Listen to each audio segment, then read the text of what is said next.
사랑하는 국민 여러분, 존경하는 이하경 국회 부의장님, 선배 동료 의원 여러분, 서울 강서갑 강선우입니다.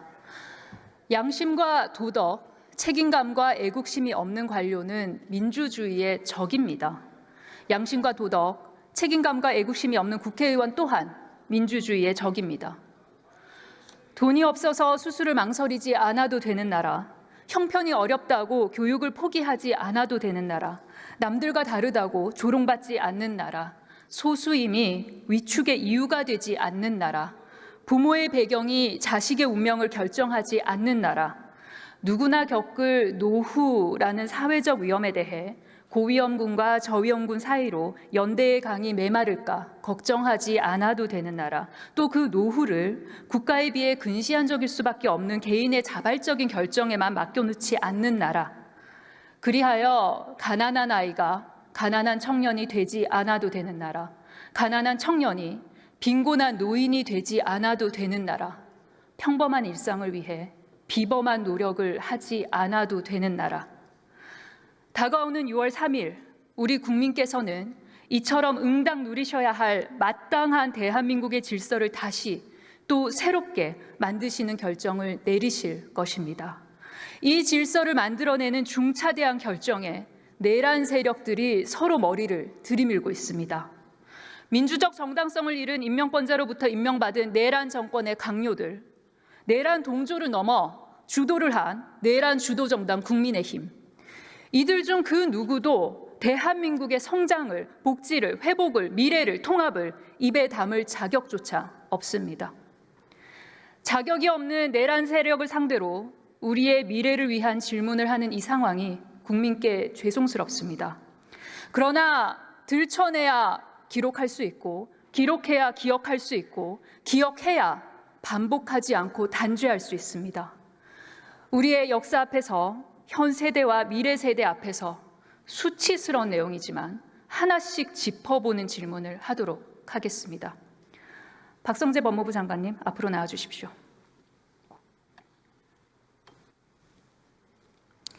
장관님, 네.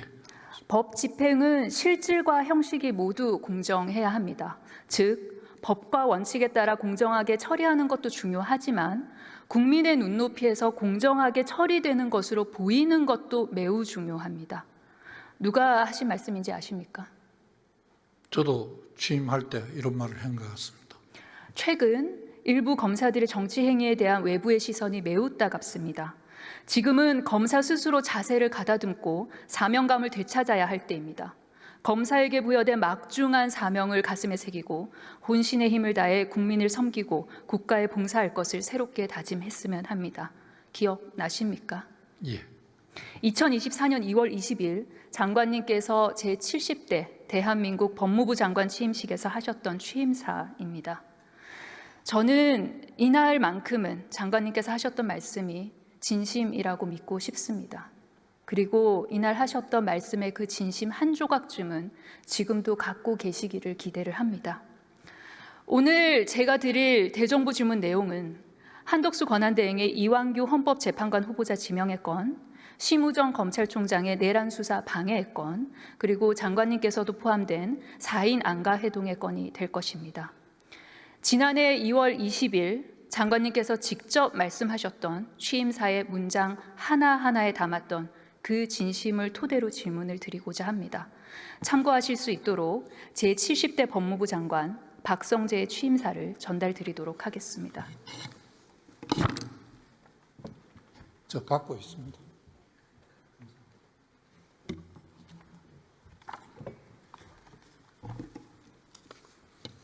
공직을 떠난 지 6년여 만에 국민과 국가를 위해 다시 헌신할 수 있는 소중한 기회를 부여받았다라고 하셨던 그 마음을 그대로 제 질문에 대답해 주실 것이라 기대해 보겠습니다.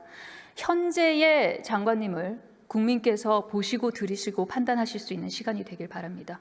제 질문에 대한 답이 아니라 국민께 드리는 답이라는 점 다시 한번 마음에 새겨주시길 바랍니다. 그렇게 해주시겠습니까? 예. 슬라이드 보시겠습니다.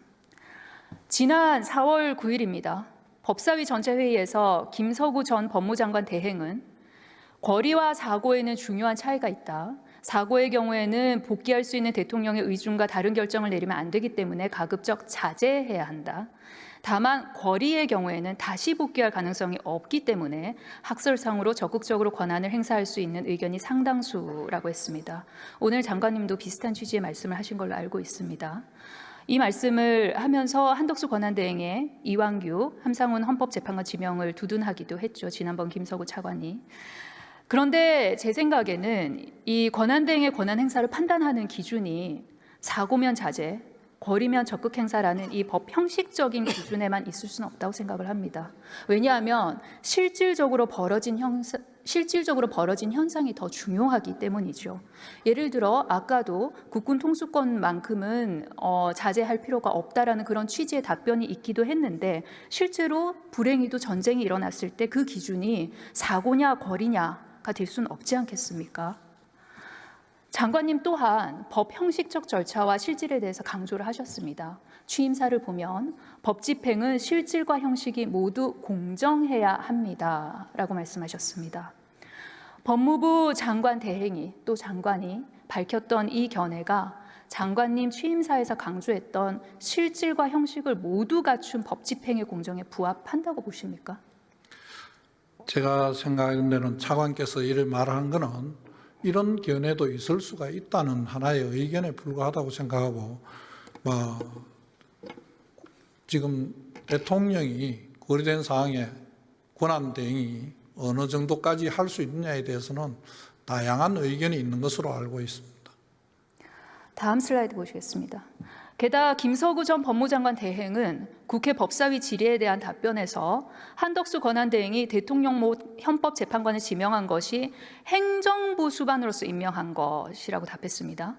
대통령 몫은 입법사법행정에 골고루 임명하는 것이라 국가 원수 자격이 아닌 행정부 수반으로 임명하는 것이라고 답을 했습니다. 장관님께서는 이 주장에 동의하십니까?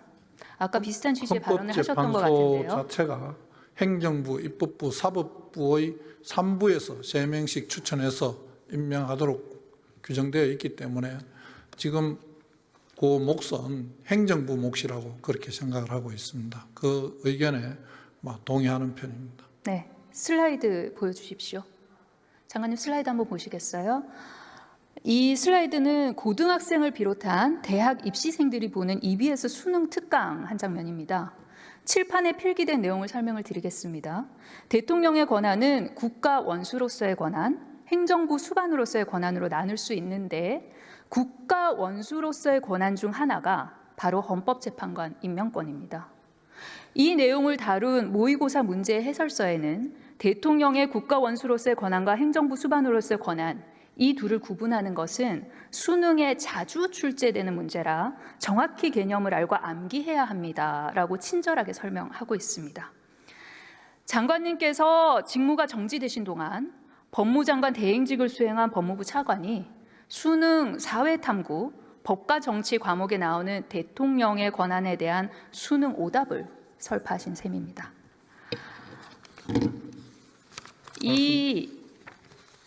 제가 지금 보여드리는 거는 중학교 3학년 사회교과서입니다. 이 내용은 중학교 3학년 사회교과서에도 담겨 있는 내용입니다. 보시면 행정부 수반으로서의 대통령 그리고 국가 원수로서의 대통령 관련된 권한이 잘 설명이 돼 있습니다.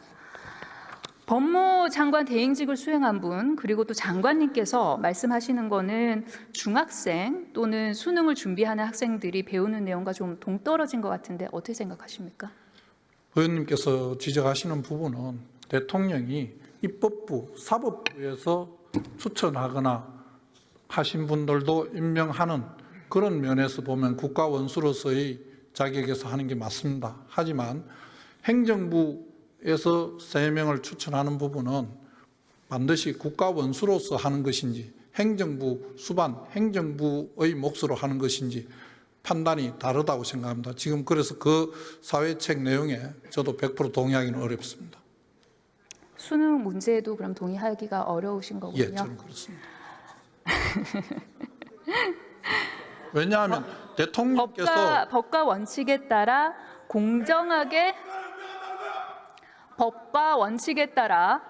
공정하게 처리하는 것도 중요하지만 국민 눈높이에서 공정하게 처리되는 것으로 보이는 것도 매우 중요합니다. 이 역시 장관께서 취임사에서 하신 말씀입니다. 기억하시죠? 예.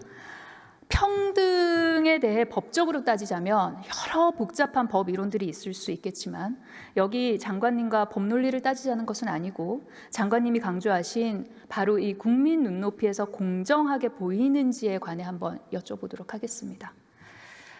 한 마트에서 분유 3통을 훔친 40대 여성은 1심에서 실형을 선고받아 항소했지만 2심에서 징역 6개월에 집행유예 3년을 받았습니다. 심야의 동네 슈퍼마켓에서 반시 한 상자, 계란빵 1개, 보리건빵 한 묶음 등을 훔친 60대 남성, 징역 6개월.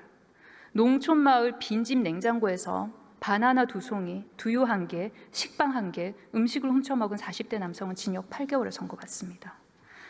바나나 2송이, 두유, 식빵 모두 배가 고파서 한 생계형 도둑질이지만 이 중 누구도 어느 국민에게도 장관님께서 말씀하신 그 법과 원칙은 피해가지 않았습니다. 생계형 범죄로 정상을 참작할 여지가 있어 보이는 범죄지만 각각 징역형 실형 또는 집행유예를 받았습니다. 시선을 바꿔 권력층을 한번 보도록 하겠습니다. 슬라이드 보여주십시오. 한덕수 권한대행은 본인 말로는 대통령의 고유 권한을 행사했습니다라고 했습니다. 그러나 이는 차기 대통령에게 장래 국민이 위험할 것이 확실한 권한을 미리 훔친 것과 같습니다. 어느 한 명의 국민으로부터 단 한 표도 받은 적이 없는 권한대행이 4,400만 대한민국 국민 모두 불가분적으로 똑같이 가진 권한을 도둑질한 셈입니다. 돈이 많은 사람, 돈이 적은 사람, 많이 배운 사람, 적게 배운 사람 상관없이 모두가 가진 권한입니다. 어쩌면 누군가에게는 본인이 가진 유일한 권한일 수도 있습니다. 장관님께서는 분명 실제로 공정하게 처리하는 것뿐 아니라 국민 눈높이에서 공정하게 처리되는 것으로 보이는 것도 매우 중요하다고 하셨습니다. 국민들께서 보시기에 한덕수 권한대행의 도둑질보다 고픈 배를 채우기 위한 생계형 절도가 더 엄중히 다뤄지는 이 현실, 과연 국민 눈높이에서 공정해 보일 것이라고 생각하십니까?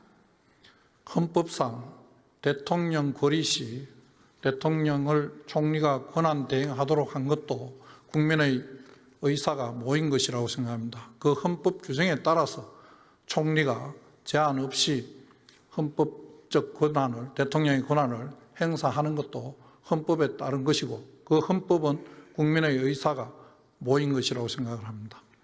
도둑질을 했다는 부분에는 동의하기 어렵습니다. 그렇다면 심우정 검찰총장의 즉시 항고 포기권 어떻습니까? 구속된 피의자나 피고인 석방 때 이제까지 검찰은 즉시 항고로 대응해왔습니다. 그런데 윤석열 전 대통령 석방 때는 아주 이례적으로 즉시 항고를 하지 않았고 이를 넘어 참 법은 따뜻했습니다. 친절하기도 했습니다. 이게 장관님께서 말씀하시는 국민의 눈높이에서 공정하게 보이는 법무 집행에 부합하는 처리라고 생각하십니까? 보석과 구속 집행 정지에서 헌법재판소와 대법원에서 그 즉시 항고를 했다고 석방하지 않는 것은 위헌이고 잘못되었다는 판결이 있습니다. 그래서 같은 조항에 있는 지금 구속 취소의 경우에 달리 해석한다는 것은 법원이 그 석방하라고 한 부분에 달리 해석해서 그 기본적으로 헌법재판소나 여기서 말한 그 불구속 상태로 재판하는 게 맞겠다 하는 그 내용에 반할 수도 있기 때문에 검찰에서 그런 판단을 하는 것이 아닌가 저는 그렇게 생각을 합니다. 제가 그 당시에 직무가 정지되어 있어서 지금 그 결정 내용에 대해서 구체적인 과정은 알지 못하지만 제가 생각하는 데는 그런 취지가 아닌가 하고 생각을 합니다. 국민의 눈높이에 맞다고 생각하십니까? 규정에 따라서 한 것으로 생각을 합니다. 헌법재판소에 그 조항 자체가 같은 조문, 같은 조항 내에 있던 것입니다. 그래서 일부만 위헌 결정이 돼서 조문을 바꾸고 그 나머지 구속 취소와 관련된 부분은 조문이 변경되지 않고 그대로 있었던 건데 취지는 똑같다고 생각합니다.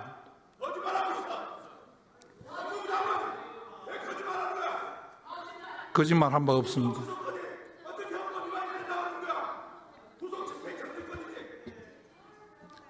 거짓말한 바 없습니다.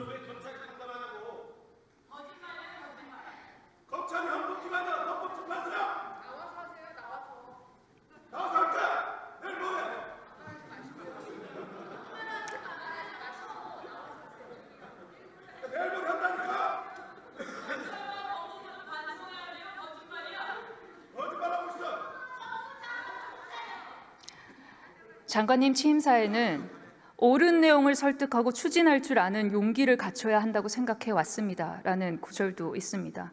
저는 계엄을 위한 국무회의 당시에 장관님께서 옳은 내용을 설득하고 추진할 줄 아는 용기를 갖추지 못했다고 봅니다. 그런데 적어도 이번 이완규 헌법재판관 지명에 대해서는 옳은 내용을 설득하고 추진할 용기를 갖춰주셨으면 합니다. 지명 철회를 건의하실 용기가 있습니까? 헌법재판소에 지금 사건이 계류 중인 것으로 알고 있습니다. 그 용기가 없다는 말씀이십니까?